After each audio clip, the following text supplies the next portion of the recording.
Salam satu data. Oke, nah selanjutnya yang ketiga, Permendagri. Permendagri ini, aturan Permendagri ini untuk mengatur tata kelola pengelolaan keuangan di daerahnya, karena dana BOS masuk kategori dana transfer daerah DA non fisik. Nah, hal inilah yang menjadi yang melatar belakangi bahwa perencanaan sekolah harus tercatatkan di daerah. Aturannya selanjutnya saat ini kita masih mengacu karena aturan yang terbaru dari Permendagri. Kalau di sini ada Permendagri nomor 33 tahun 2020 tentang pengelolaan APBD-nya, tapi untuk penatausahaan yang terbarunya belum ada, jadi teman-teman masih bisa mengacu pada peraturan yang sebelumnya. Untuk Dikdas ada di SE Mendagri 971-9971. Tata kelolanya masih sama. Sebelum ada peraturan Permendagri yang terbaru, pakai aja yang sebelumnya. Nah, apalagi perbedaannya di tahun 2020 ini adalah unit cost, biaya satuan BOS. Biaya satuan BOS ini naik 100.000 untuk jenjang SD, SMP, dan SMA. Sedangkan SMK dan SLB tetap. SMK sebesar 1,6 juta per siswa per tahun, SLB sebesar 2 juta per siswa per tahun. Kenaikannya hanya di jenjang SD, SMP, dan SMA. Nah, selanjutnya ini ke penggunaan dana BOS. Tadi sudah disampaikan bahwa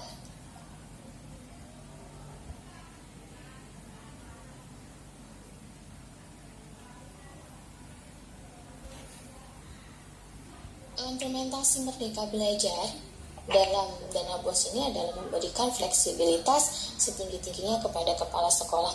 Begitupun dalam Juknis BOS kita atur penggunaan dana BOS yang semula di 2019 itu kita tata per jenjang penggunaan dana BOS-nya. Namun sekarang di tahun 2020 menjadi satu, ada 12 komponen.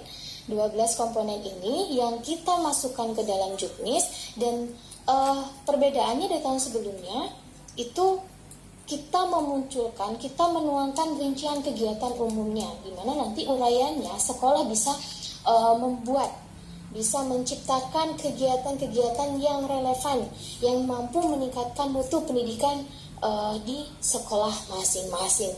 Acuannya apa? Kita memiliki acuan standar minimal pendidikan, itu ada SNP, Standar Nasional Pendidikan.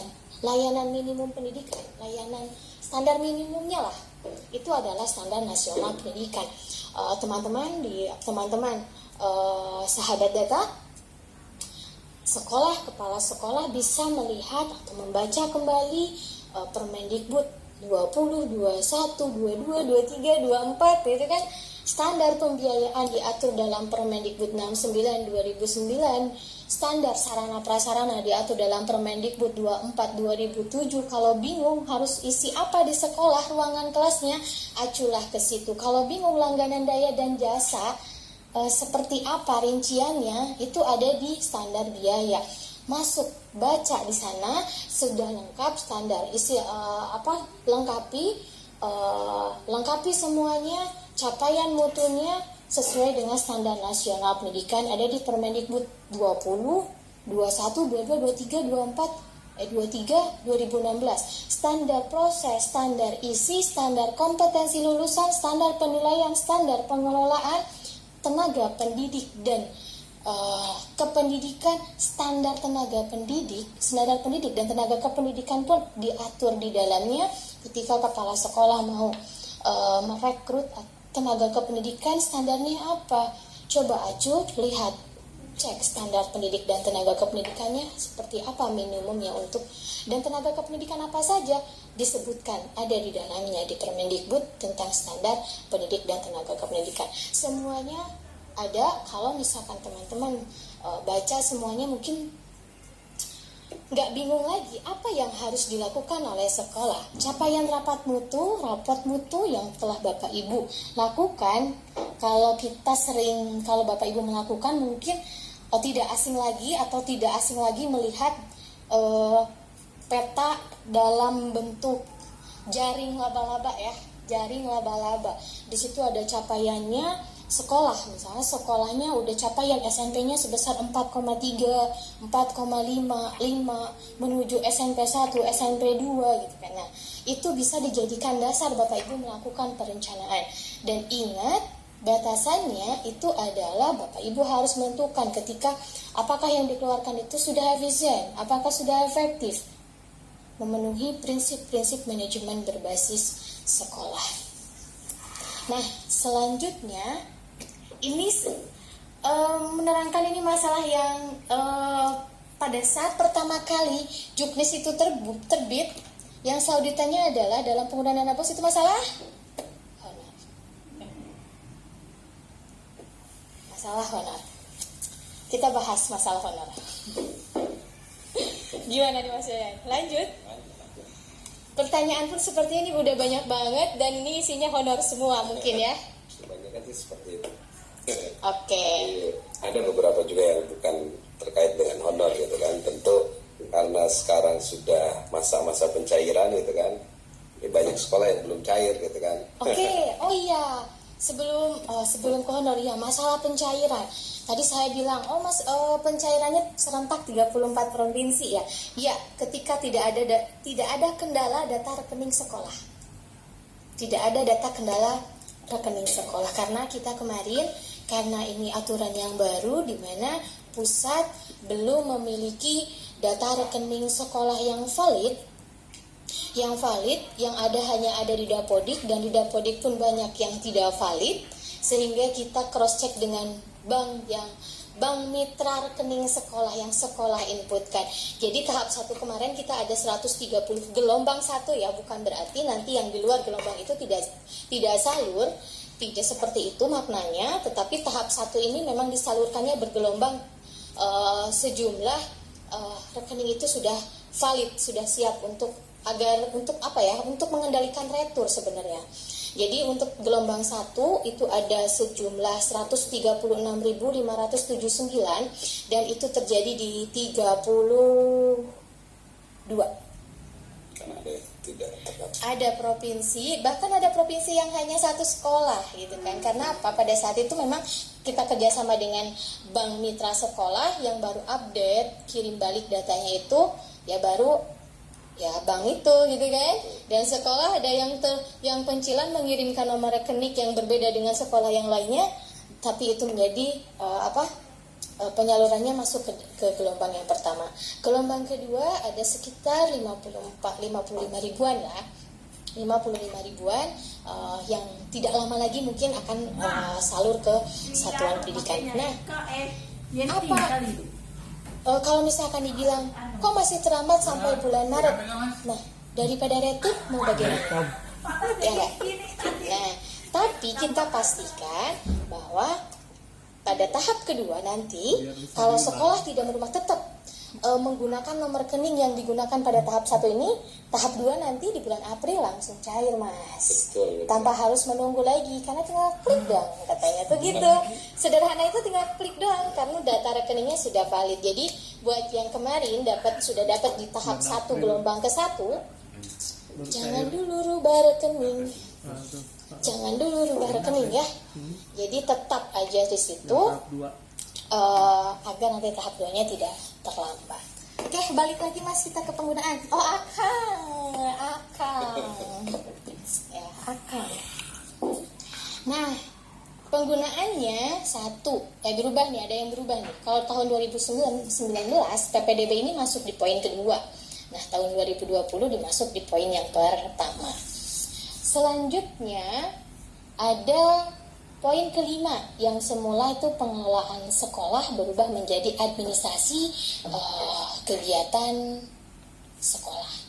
Nah, kemudian nomor 7 ada langganan daya dan jasa, 8 pemeliharaan sarana, 9 penyediaan alat multimedia, 10-11 ini berlaku bagi SMK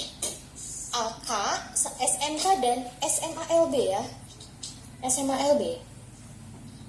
Jadi SD, SMP, Dikdas, pendidikan dasar bisa disebutkan hanya 10 dari poin 1 sampai poin 9 dan selanjutnya poin 12.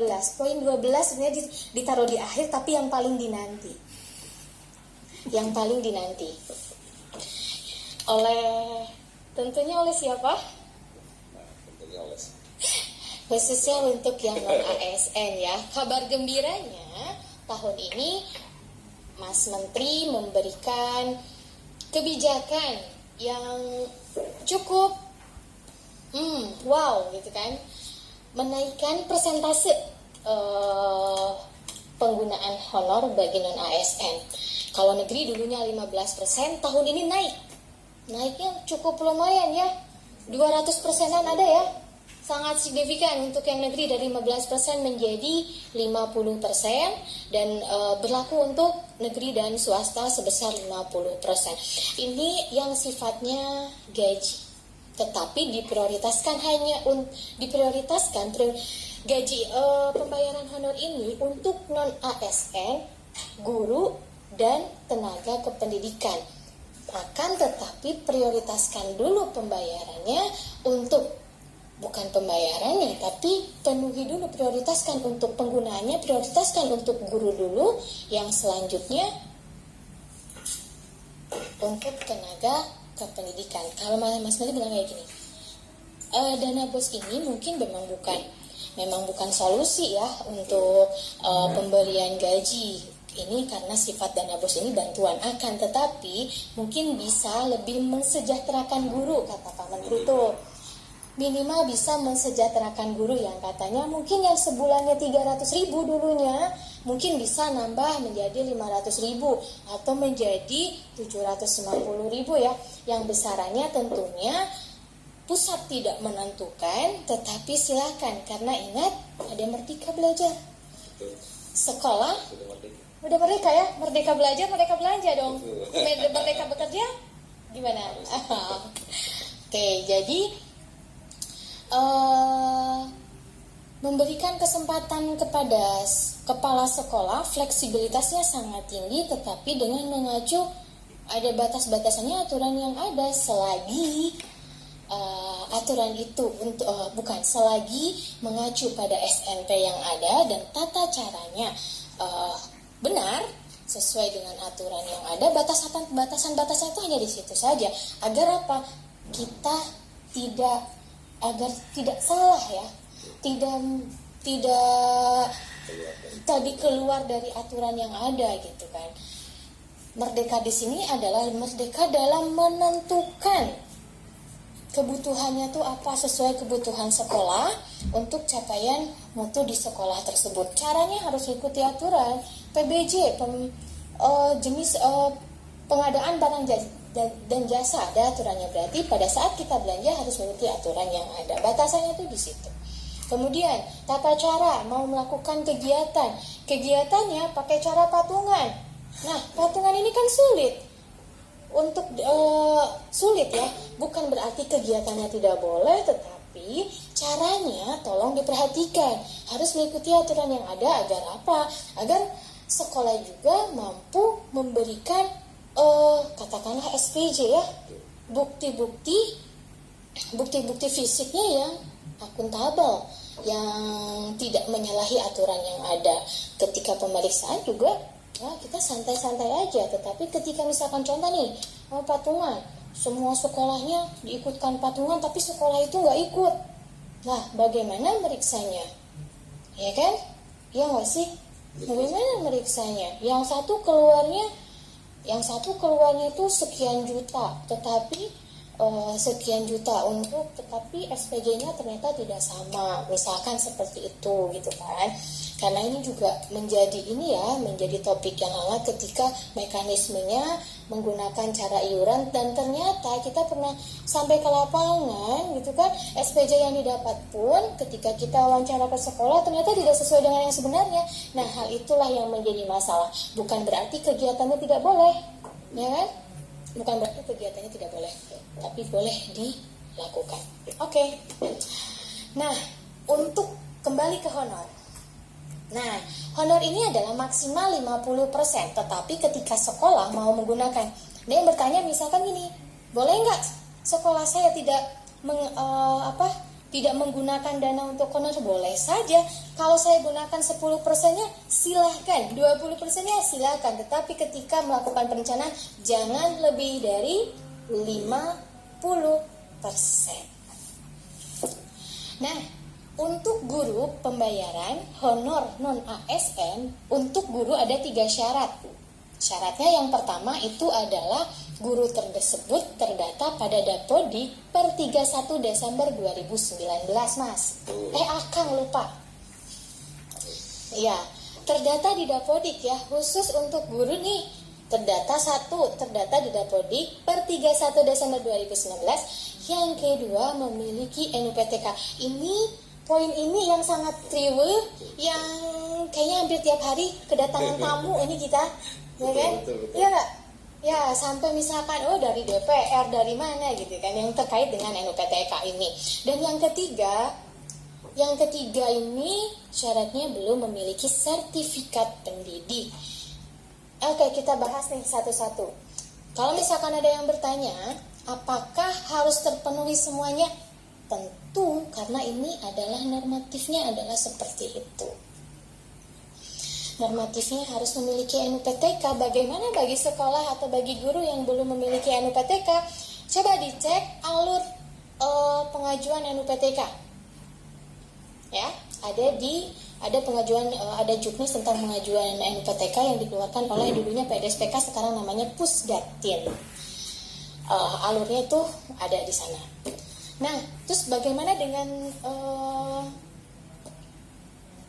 tenaga kependidikan? Tenaga kependidikan tidak mengikuti 3 syarat yang tadi. Oleh siapa SK-nya pun diangkat oleh kepala sekolah, silahkan. Dan tetapi pembayarannya masuk ke dalam 50%. Satu hal lagi yang paling penting terkait dengan pelaporan. Ingat, pelaporan tahap 1 dan tahap 2, sekolah harus melaporkan melalui laman bos.kemdikbud.go.id. Tahap 1 dan tahap 2 menjadi syarat penyaluran di tahap 3. Jadi, hati-hati ya. Hati-hati. Nah, satu lagi, bagi sekolah swasta yang izin operasional 1 tidak aktif, belum memperpanjang, ataupun yang sudah aktif tapi belum mengupdate, segera lakukan pengupdatean sebelum 31 Agustus. Ketika nanti kita lihat di 31 Agustus masih belum aktif, berarti yang swastanya karena tidak memenuhi izin operasional aktif, tahap 3-nya tidak salur. Oke, barangkali itu. Terima kasih. Selanjutnya apa nih? Selanjutnya kita akan buka, istilahnya kita jawab